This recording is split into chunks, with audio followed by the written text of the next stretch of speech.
Halo pemirsa, berjumpa lagi dalam One on One bersama saya Davi Pratama. Saya hari ini bahagia sekali. Saya diterima dengan sangat hangat oleh tokoh nasional yang juga seorang menteri yang kita sudah tidak asing lagi. Saya langsung sapa saja Bapak Sandiaga Salahuddin Uno, Menteri Pariwisata dan Ekonomi Kreatif Republik Indonesia. Selamat malam, Assalamualaikum. Waalaikumsalam warahmatullahi wabarakatuh. Terima kasih Davi. Dan ini spesial sekali karena ini malam-malam ganjil menuju akhir Ramadan yang mudah-mudahan kita semua berdoa mendapatkan Lailatul Qadar. Amin, amin. Nah, khususnya juga Mas Menteri ini fokus di malam terakhir bulan Ramadan ini kan untuk beribadah. Kemudian Mas Menteri juga terakhir kemarin sudah menjalankan tentu saja tugas dan fungsinya sebagai Menteri Pariwisata dan Ekonomi Kreatif di berbagai daerah. Nah, saya penasaran, ini kan kegiatan selama bulan Ramadan tidak terhenti. Bagaimana kemudian Mas Menteri bisa begitu bugar, kemudian dari satu daerah ke daerah lain sambil menjalankan ibadah puasa begitu? Seperti apa sih Mas Menteri? Pertama, tentunya ini patut kita syukuri bahwa Allah Subhanahu wa taala memberikan kesehatan yang afiat, dan kepadatan giat ini sebetulnya mesti kita sikapi dengan penuh semangat di bulan suci Ramadan. Kita tingkatkan efektivitas dan intensitas yang fokusnya kepada outcome untuk geliat ekonomi, kebangkitan dari sektor pariwisata dan ekonomi kreatif, dan terciptanya 4,4 juta lapangan kerja baru. Dan saya melihat di 2024 ini target kita untuk penciptaan lapangan kerja hanya bisa kita capai kalau kita all out, terutama berkaitan dengan mengunjungi beberapa destinasi wisata dan sentra ekonomi kreatif. Nah, beberapa provinsi yang kita kunjungi dalam safari Ramadan ini sangat memerlukan sentuhan-sentuhan karena ini adalah provinsi yang akan menerima limpahan mudikonomi. Jadi mudik ini 124 juta hampir yang nanti akan berdampak kepada penciptaan perputaran ekonomi sekitar 240 triliun rupiah. Dan ini tentunya akan membawa berkah dari bukan hanya dari perkotaan ke pedesaan, tapi juga sebaliknya dari pedesaan ke perkotaan juga. Harga-harga bahan pokok mudah-mudahan bisa stabil, lapangan kerja bisa tercipta. Oke, berkah Ramadan ya khususnya bagi orang-orang di daerah, kemudian pegiat UMKM gitu ya Mas Menteri. Nah, Mas Menteri, yang menarik adalah dalam sela-sela kegiatan Mas Menteri di daerah juga beberapa kali juga Mas Menteri hadir dalam kegiatan-kegiatan yang diselenggarakan mungkin oleh partai politik. Nah, sebenarnya saya penasaran, mungkin pemirsa One on One juga penasaran. Ini dalam rangka apa Mas Menteri ketika kerja kemudian sekaligus meluangkan waktu untuk kegiatan-kegiatan partai politik ini, seperti apa sih latar belakangnya? Ini mungkin teman-teman fokus di partai politik karena memang tahun politik ya, karena kontestasi demokrasi tinggal 300 hari lagi. Tapi undangan ini bukan hanya dari partai politik, dari institusi pendidikan, dari asosiasi, dari komunitas masyarakat, dari desa-desa wisata. Ini undangan untuk bertukar pikiran, memberikan motivasi, pelatihan, membantu kurasi produk-produk UMKM, mulai dari kuliner yang paling cocok untuk buka puasa seperti apa, data-data terakhir mengenai tren fashion muslim yang paling diminati. Nah, tapi karena memang partai politik ini juga sedang mempersiapkan untuk kontestasi demokrasi, ini menjadi sorotan. Saya sampaikan ya, selama kita memang menjalankan tugas dan fungsi, dan kebetulan partai-partai politik ini mitra kami di DPR RI di Komisi 10 yang membidangi pengawasan terhadap sektor pariwisata dan ekonomi kreatif dan kementerian. Jadi undangan-undangan ini kami penuhi, tentunya juga berkoordinasi dengan pimpinan-pimpinan partai politiknya, dan saya berharap justru silaturahim kita di tengah bulan suci Ramadan ini akan membawa keberkahan. Oke, di antara partai politik yang memang dikait-kaitkan, kita katakanlah informasi yang beredar dikait-kaitkan dengan nama Mas Menteri Sandiaga Salahuddin Uno ini ada dua. Yang pertama, Partai Persatuan Pembangunan. Yang kedua, yang terakhir, Partai Keadilan Sejahtera. Saya ingin mengkonfirmasi langsung kepada Mas Menteri. Pertama soal Partai Keadilan Sejahtera yang kemarin baru saja dikatakan bahwa hubungan Mas Menteri dengan Partai Keadilan Sejahtera sebenarnya mesra. Ini mesra sebenarnya bisa didefinisikan seperti apa mesranya, Mas Menteri? Super dekat sih, karena karir saya di politik ini beberapa kali mendapat dukungan dari PKS. Jadi waktu di DKI 2017, PKS beserta seluruh kadernya all out, ikut bahu-membahu, dan alhamdulillah kita mendapatkan amanah di 2017. Di 2019 juga PKS memberikan dukungan yang sangat luar biasa, walaupun kami belum berhasil mendapatkan amanah dan belum berhasil mendapatkan mandat, tapi hubungan ini terus berlangsung sampai sekarang. Dan jubir-jubir dari PKS yang pernah bertugas bersama-sama ini punya hubungan sangat kedekatan, pimpinan juga, dan chemistry ini masih sangat boleh dibilang ada suatu chemistry khusus antara saya dan keluarga dengan teman-teman dari PKS. Jadi saat kami diundang untuk kegiatannya, baik itu kegiatan yang berkaitan dengan safari Ramadan maupun dengan pelatihan santunan anak yatim, berkaitan dengan juga peningkatan UMKM ekonomi kreatif, ada juga desa-desa wisata yang tersentuh dengan program ini. Alhamdulillah ini diterima dengan baik oleh masyarakat karena ini fokusnya untuk memberikan solusi terhadap permasalahan yang dihadapi oleh masyarakat.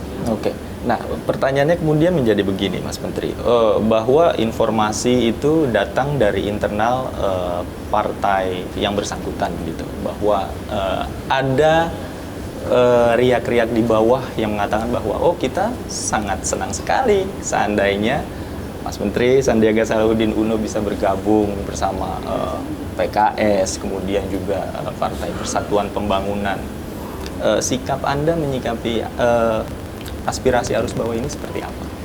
Ya, bagian dari silaturahim, bagian dari komunikasi politik, bagian daripada ikhtiar untuk kemajuan bangsa kita, bagian daripada memberikan kontribusi dan sumbangsih terbaik bagi NKRI. Sedangkan kelanjutannya tentunya menjadi wewenang dan mandat yang dipegang oleh para pimpinan partai politik. Sebagai seorang yang mengerti etika politik, saya tidak akan mencampuri ranah pimpinan partai politik. Saya fokus di tugas dan fungsi saya, kebetulan di eksekutif, untuk memberikan solusi kepada masyarakat, memberikan gagasan-gagasan yang bisa menjadi pertimbangan untuk membangun Indonesia ke depan. Langkah-langkah ke depan tentunya harus disesuaikan dengan apa yang menjadi keputusan dari pimpinan partai politik ke depan. Oke, yang menjadi headlines juga di berbagai media ya, termasuk media kami ya, begitu ya, bahwa isu kepindahan Mas Menteri juga ke Partai Persatuan Pembangunan. Dan kalau kita tarik mundur kemarin, Mas Menteri juga sudah bertemu dengan Ketua Umum Partai Gerindra, Bapak Prabowo Subianto pada saat itu. Apa yang disampaikan pada saat itu? Ya, beliau adalah tokoh yang saya sangat hormati, saya kagumi, dan saya teladani. Dan saya berpolitik ini juga beliau yang mengajak. Jadi setiap ada pertimbangan untuk langkah-langkah ke depan setelah mendengarkan masukan dari para ulama, tokoh masyarakat, juga berkoordinasi. Sempat saya mendapatkan wejangan dari pimpinan di pemerintahan, itu saya konsultasikan dengan Bapak Prabowo, dan beliau tentunya memberikan tanggapan untuk kebaikan bersama, kebaikan bukan hanya kebaikan saya, tapi beliau sebagai seorang negarawan memikirkan yang terbaik juga bagi NKRI. Nah ini yang menjadi pegangan bagi saya, dan saya selalu sampaikan teman-teman sabar karena ini bagian daripada kontemplasi, bertafakur kita di malam-malam terakhir ini, fokuskan kepada ibadah. Keputusan politik nanti akan disampaikan pada saat yang tepat, dan mudah-mudahan kita bisa mencapai hari kemenangan dalam keadaan sehat walafiat, meningkatkan ukhuwah persatuan dan kebangsaan kita untuk melanjutkan pembangunan kita ke depan. Nah, tapi yang saya penasaran, Mas Menteri, latar belakang pertemuan Mas Menteri dengan Bapak Prabowo Subianto, apakah betul secara khusus untuk membicarakan katakanlah isu mengenai perpindahan itu? Dalam hal ini Anda mungkin mengklarifikasi dan lain sebagainya, atau ada latar belakang lain pertemuan tersebut? Pertemuan tersebut kerap kita lakukan. Waktu itu kebetulan ngabuburit ya, nunggu buka puasa, dan saya memberikan update situasi terkini. Memberikan buku juga kalau tidak salah. Memberikan buku sebelumnya di bulan Januari, tapi kita sudah sepakat untuk bertemu tiap 3 bulan. Dan di pertemuan terakhir di kantor Kementerian Pertahanan, saya menyampaikan situasi terkini dan masukan-masukan dari para ulama, dan pertimbangan-pertimbangan yang diberikan, juga ujangan yang saya terima juga dari pimpinan di pemerintahan, dan saya sudah sampaikan kepada Pak Prabowo pertimbangan-pertimbangan langkah ke depan, dan tentunya ini akan terus kita koordinasikan. Tapi sampai saat ini, kalau boleh dikelirkan bahwa Sandi masih anggota Gerindra? Per hari ini masih sebagai kader Gerindra. Oke. Per hari ini masih tanggal 17 April masih sebagai kader Gerindra. Masih sebagai kader Gerindra yang loyal dan tegak lurus dengan Pak Prabowo. Kalau kemudian dari internal partai yang disebut-sebut, yang dikait-kaitkan dengan nama Mas Menteri ini, dari internal P3 menyebutkan bahwa tinggal tunggu waktu saja Mas Menteri Sandiaga Salahuddin Uno untuk bergabung dengan P3, kemudian kita semua sepakat, kita semua sudah bertemu dengan berbagai macam elemen masyarakat dan juga berbagai tokoh dari seluruh Indonesia yang mengatakan semuanya sepakat, ini hampir satu keputusan bulat bahwa kita semua setuju bahwa Sandiaga Salahuddin Uno bergabung dengan kami. Tanggapan Mas Menteri? Saya mendapatkan masukan dari para ulama, pimpinan pondok pesantren, para kiai, para habaib selama perjalanan mungkin 6 bulan terakhir ini, dan tentunya patut kita syukuri bahwa terjalin suatu chemistry. Bukan hanya chemistry, tapi ada kesamaan pandangan dalam meningkatkan dan mempererat persatuan kita dalam mengusung pembangunan yang berkelanjutan. Dan saya melihat bahwa para ulama ini betul-betul rela berkorban untuk memajukan Indonesia dengan konsep Islam yang rahmatan lil alamin, Islam yang menjadi rahmat bagi semesta alam. Dan itu yang menjadi suatu komitmen bersama, dan saya juga sampaikan terima kasih atas penerimaan yang begitu hangat, dan mudah-mudahan tentunya jika ditakdirkan oleh Yang Maha Kuasa ada terbuka peluang untuk berjuang bersama. Itu yang selalu menjadi pegangan kita, dan nanti setelah keputusan ini diambil setelah Lebaran, tentunya ini menjadi langkah-langkah yang harus kita yakini untuk kebaikan Indonesia menuju Indonesia maju, sejahtera, adil, dan makmur, baldatun thayyibatun warabun ghafur. Kesamaan gagasan khususnya terkait dengan konsep keberlanjutan ini yang memang sama-sama dimiliki oleh Mas Menteri dan juga Pak Prabowo Subianto dalam hal ini, dan juga mungkin partai-partai yang lain dengan komunikasi Mas Menteri selama ini. Ya, jadi keberlanjutan pembangunan, rekonsiliasi, kita melewati 2017 yang penuh polarisasi dan 2019 lagi yang penuh polarisasi, ada semangat untuk menghindari keterbelahan. Tentunya kontestasi demokrasi ini sah-sah saja berbeda pilihan, tapi jangan sampai kita masuk ke dalam suatu situasi yang penuh persaingan yang jor-joran gitu, yang akhirnya winner takes all. Tapi bagaimana caranya kita menghadirkan suatu kebersamaan, persatuan dalam menempuh demokrasi yang sebetulnya modelnya ini sangat unik ya. Demokrasi di Indonesia ini tidak seperti demokrasi di negara lainnya, bahwa kemarin ada konsep bertanding untuk bersanding yang diinovasikan oleh Bapak Presiden dan Pak Prabowo sebagai mitranya, tentunya memainkan peran, dan saya juga selanjutnya ikut juga bergabung di pemerintahan ini untuk menjaga keutuhan bangsa kita, karena kita memang beragam, tapi kita ini bersatu dalam keberagaman. Jadi Bhinneka Tunggal Ika. Jadi bukan hanya kebinekaannya saja, keberagamannya, tapi ketunggal ikaannya juga. United in diversity ini betul-betul kata-kata yang harus kita garis bawahi adalah persatuan. Oke.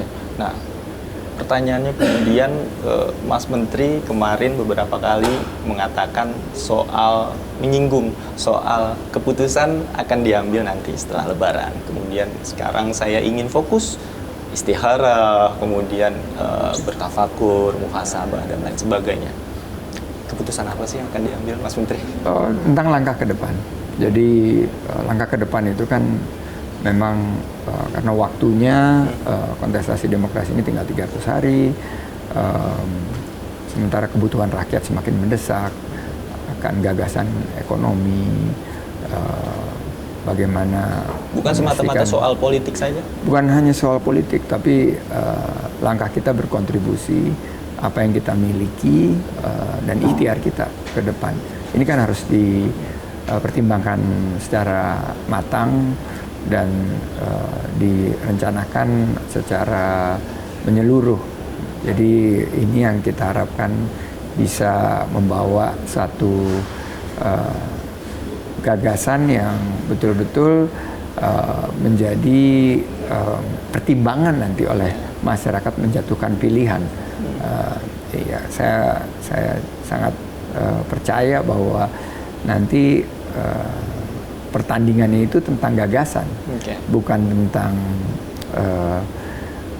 mungkin berkaitan dengan individualitas, tapi juga secara totalitas, ya, tentang kualitas gagasan dari masing-masing calon yang akan diberikan kepercayaan untuk mendapatkan mandat dari rakyat. Oke, artinya gagasan ini akan dibawa 2024 mendatang. Kalau boleh dikasih bocoran secara garis besar, gagasan yang menjadi fokus Mas Menteri untuk nanti 2024 itu di bidang apa saja? Saya fokus di koridor ekonomi, fokus menjaga momentum kebangkitan dan kepulihan ekonomi kita, mempercepat atau akselerasi dari pembangunan kita, melanjutkan program-program yang sudah baik ditata oleh pemerintahan ini dan pemerintahan sebelumnya, dan melakukan penyesuaian jika ada koreksi yang diperlukan di beberapa lini bidang, termasuk juga bagaimana menjaga biaya hidup masyarakat, harga-harga bahan pokok ini yang selama ini dikeluhkan menjadi top of mind. Walaupun pemerintah memiliki tingkat kepuasan tertinggi sepanjang 10 tahun terakhir ini, pada akhir-akhir ini, tapi ada juga keluhan masyarakat berkaitan dengan harga-harga bahan pokok, berkaitan dengan lapangan kerja yang belum merata untuk disediakan untuk anak-anak muda kita.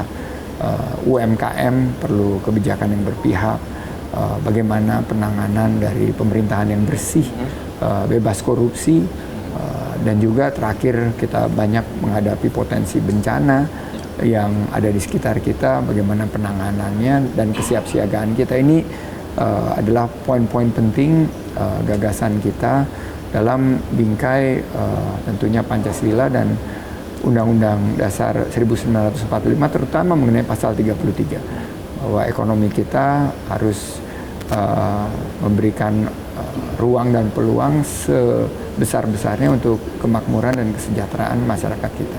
Oke, tapi salah satu cara untuk mengimplementasikan gagasan tersebut, meskipun fokusnya adalah ekonomi, adalah bisa salah satu jalannya adalah melalui politik dan juga partai politik. Betul. Nah, bagaimana kemudian Mas Menteri mengkalibrasi antara gagasan tadi, kemudian dengan jalan-jalan politik yang mungkin saat ini sudah ada di depan mata Mas Menteri, seperti apa nantinya? Gagasan ini tentunya akan terus diamplifikasi dan saya memiliki beberapa program baik di kementerian maupun di luar kementerian yang selama ini saya gagas, seperti Bank Infak ini yang malam ini kita akan sosialisasikan. Ini adalah bagaimana pengelolaan infak yang lebih baik, yang lebih memberdayakan masyarakat. Sekarang ini banyak ibu-ibu, emak-emak terjerat pinjol abal-abal. Ini Bank Infak adalah salah satu solusi yang real, yang konkret, yang ada di tengah-tengah masyarakat, dan terbukti setelah lebih dari 3 tahun berdiri, tingkat jumlah kredit yang bermasalah itu hampir nol, jadi sangat rendah. Dan ini pola-pola pendekatan ekonomi masyarakat, ekonomi berkeadilan, yang merupakan bagian dari ekonomi Islam yang kita dorong ini memiliki ruang dan tempat untuk menyelesaikan berbagai permasalahan yang ada di masyarakat. Sedangkan ekonomi yang harus kita dorong tentang hilirisasi, percepatan pembangunan infrastruktur, memperkuat ekspor kita, ini akan terus berjalan. Karena ujungnya adalah penciptaan lapangan kerja yang akan menghadirkan kesejahteraan bagi masyarakat kita. Gagasan ini nanti akan dinilai oleh para pimpinan partai politik, juga mendengarkan aspirasi dari masyarakat. Saya yakin keputusan final itu akan yang terbaik untuk NKRI, untuk kemajuan bangsa Indonesia ke depan. Tapi gagasan ini sudah pernah Mas Menteri sampaikan kepada ketua umum partai politik? Hampir setiap kali saya berdiskusi, berkonsultasi, gagasan ini yang saya sampaikan, dan ini yang merupakan juga bagian daripada menjawab aspirasi masyarakat, karena aspirasi masyarakat inilah yang akhirnya harus kita solusikan jika mereka memiliki permasalahan. Oke. Ini pertanyaan sebenarnya mengganggu saya, Mas Menteri. Jadi izinkan jangan sampai saya, ada mengganggu. izinkan saya bertanya langsung pada Mas Menteri. Mas Menteri, jika dihadap-hadapkan pada posisi bahwa Mas Menteri ini berkontestasi, berhadap-hadapan dengan Bapak Prabowo Subianto, sikap seperti apa yang Mas Menteri akan ambil? Saya tidak pernah berandai-andai, dan saya selalu sampaikan bahwa kita dalam berkontestasi demokrasi ini harus selalu merangkul. Jangan pernah kita memukul, tapi justru merangkul dan mencari persamaan, bukan hanya fokus pada perbedaan. Semua itu cinta membangun bangsa, dan bagi saya pada akhirnya kepentingan NKRI, national interest ini yang harus kita perjuangkan. Kita tidak boleh juga mematok-matok target, karena waktu pengalaman saya dari 2017 awalnya sebagai gubernur, terus akhirnya memutuskan untuk menjadi wakil gubernur. 2019 baru bertugas hampir 1 tahun, diminta untuk mendampingi Pak Prabowo di kontestasi 2019. Pada saat itu siapa yang mengajak Mas Menteri untuk terjun di dunia politik ketika itu? Pak Prabowo. Dari awal Pak Prabowo lah yang memberikan keyakinan kepada saya bahwa saya di dunia usaha sudah memberikan kontribusi yang baik, tapi lebih baik jika saya ikut berjuang di jalur politik. di jalur pelayanan publik. Inilah yang membawa saya ke titik ini sekarang. Artinya jika dihadap-hadapkan dengan Pak Prabowo, saya sekali lagi nggak mau berandai-andai. Beliau tokoh yang sangat saya kagumi, negarawan yang mungkin di Indonesia kalau yang paling kita teladani dari segi kepatuhan beliau, bayangkan saja setelah kontestasi 2019 kami berdua harus memutuskan untuk mengambil pilihan menerima ajakan dari Bapak Presiden untuk unity government, pemerintah yang bersatu. Ini adalah keputusan yang kalau misalnya sebagai seorang politisi akan sangat berat untuk diambil, tapi kalau begitu sudah kepentingannya untuk bangsa dan negara, maka kita tidak ada ruang pribadi, tidak ada ruang mungkin segan atau ewuh pakai ewuh, tapi kita harus berikan dari segi pemikiran bahwa ini yang terbaik untuk bangsa dan negara. Oke, Mas Menteri, ketika ada isu bahwa Mas Menteri akan pindah dari Partai Gerindra ke partai lain, bagaimana tanggapan sahabat-sahabat Mas Menteri, khususnya dari internal Partai Gerindra, kemudian sahabat-sahabat secara umum dari lintas partai politik, seperti apa? Sahabat yang sangat dekat biasanya memaklumi dan apapun keputusannya tentu akan mendukung. Tapi tentunya sebagai bagian daripada negara demokrasi ada yang mendukung, ada yang kurang mendukung, ada yang tidak mendukung. Ada yang cukup keras di sosial media gitu ya. Dan itu kita yakini sebagai masukan karena mereka cinta sama Indonesia. Jadi pandangan mereka ini diharapkan bisa menjadi masukan bagi pengambilan keputusan untuk melangkah ke depan. Komunikasinya masih berjalan lancar dengan teman-teman?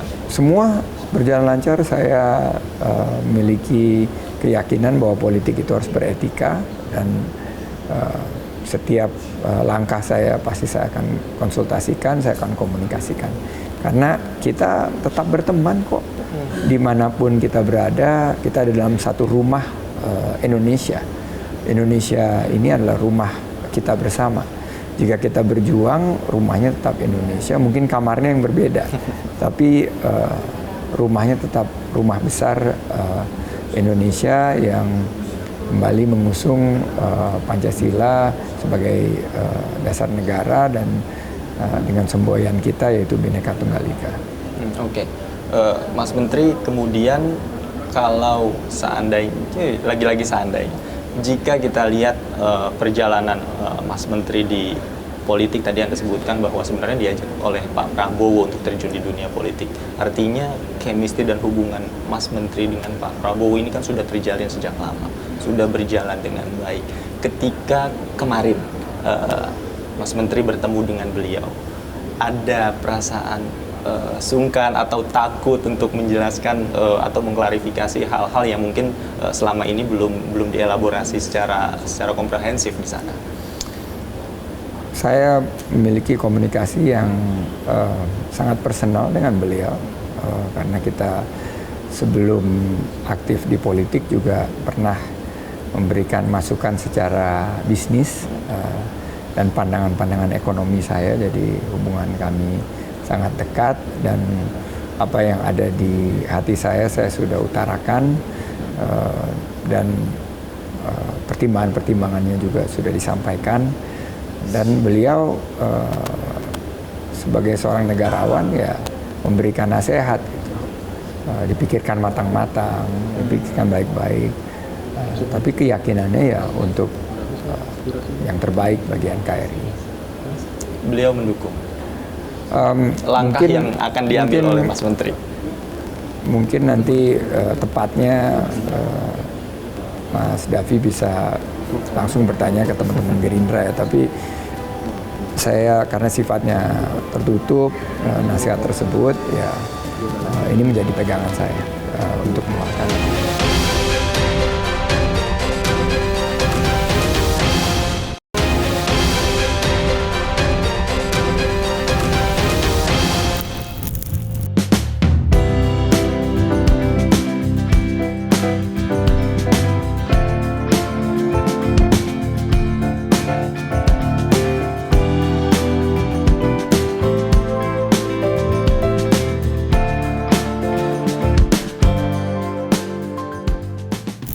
Pemirsa, Anda masih bersama kami di One on One. Saya masih ditemani oleh Mas Menteri Sandiaga Salahuddin Uno, Menteri Pariwisata dan Ekonomi Kreatif. Mas Menteri, tadi saya utang pertanyaan bahwa ini Ramadan sudah memasuki 10 malam terakhir.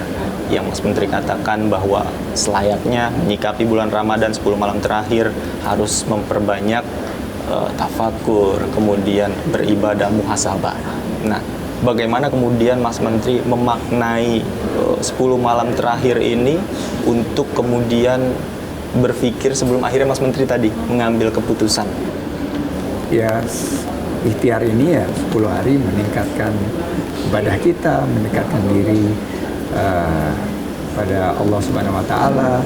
Bagaimana kita menjadi insan yang lalakum tatakun, meningkatkan ketakwaan kita, bertadarus, selain membaca Al-Quran, memaknainya. Dan kebetulan ini ada rekan-rekan dari Bank Infak juga hadir di sini, meningkatkan kesadaran kita terhadap zakat, infak, dan sedekah.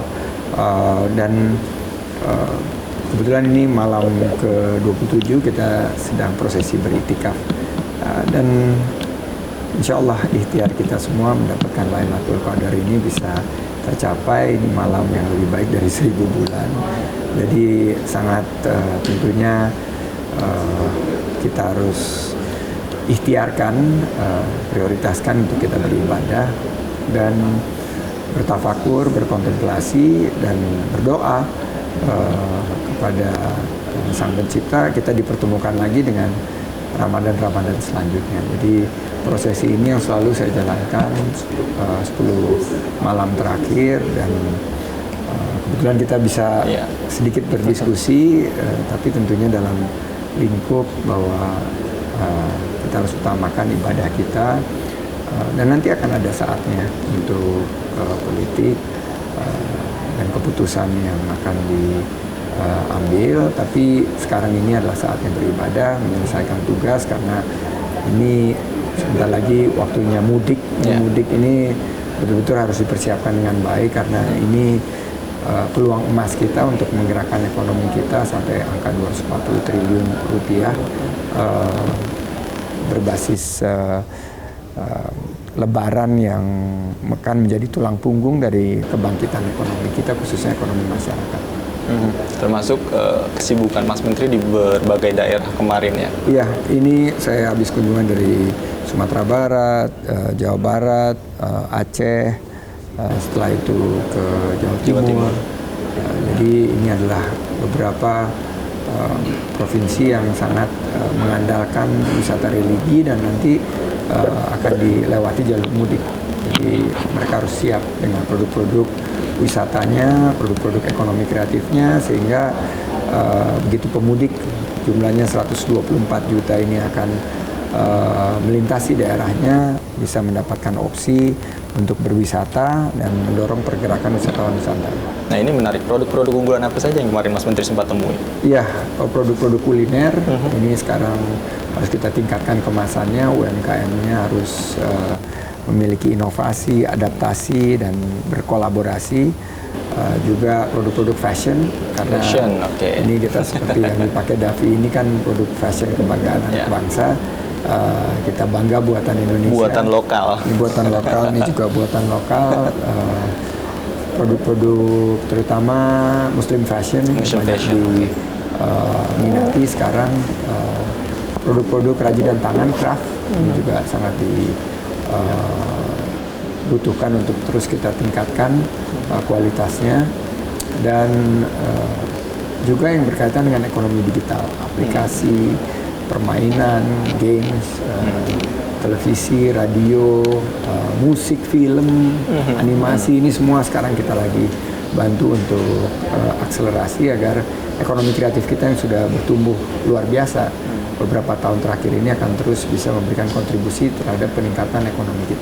Oke. Sudah sejak kapan menggeliat ekonomi, khususnya di arus mudik dan lebaran ini, Mas Menteri? Ini arus mudik baru dimulai minggu ini, dan kami memantau di destinasi-destinasi wisata dan sentra ekonomi kreatif kesiapannya, dan harapannya di minggu pertama ini mungkin 1/3 sampai setengah dari geliat ekonomi ini bisa dirasakan di pedesaan.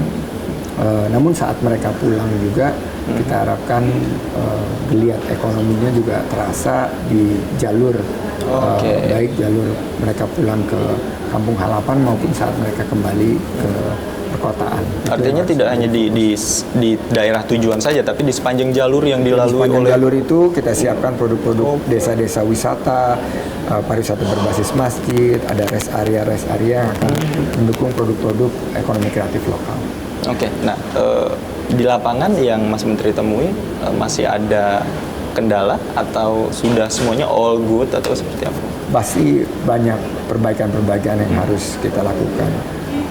Walaupun pantauan kita kesiapan ini sudah cukup final, mumpuni, tapi kita harus tingkatkan kualitas daripada produk-produk ini dan kemampuan mereka dari segi manajerial, kemampuan SDM-nya, pemasarannya, termasuk pembiayaannya juga. Jadi ini yang kita harapkan akan terus kita tingkatkan dan mudah-mudahan harapan kita kesempatan emas. Saya menyebutnya mudikonomi. Mudikonomi. Jadi mudik ini bisa meningkatkan ekonomi, terutama kalau kita melihat pasca pandemi ini kita harus kembali ciptakan semangat untuk target penciptaan 4,4 juta lapangan kerja baru di 2024. Oke, mudikonomi ya. Kita harapkan bersama ini bisa dirasakan betul-betul dampaknya oleh mereka para pelaku UMKM, khususnya di daerah-daerah yang tadi Mas Menteri sebutkan ya, di sepanjang arus mudik juga, kemudian di daerah tujuan para pemudik ini agar ekonomi bergerak ya. Mas Menteri, terima kasih banyak. Terima kasih sudah meluangkan waktu untuk kami di One on One di sela-sela kesibukan dan juga ibadahnya. Terima kasih banyak Mas Menteri sudah bergabung bersama kami di One on One. Pemirsa, demikian tadi perbincangan saya dengan Mas Menteri Sandiaga Salahuddin Uno. Sukses selalu Mas Menteri, sehat selalu apapun nanti yang akan menjadi ladang perjuangan Mas Menteri, sukses selalu. Terima kasih Mas Menteri. Pemirsa, saya David Pratama pamit undur diri. Terima kasih. Sampai jumpa.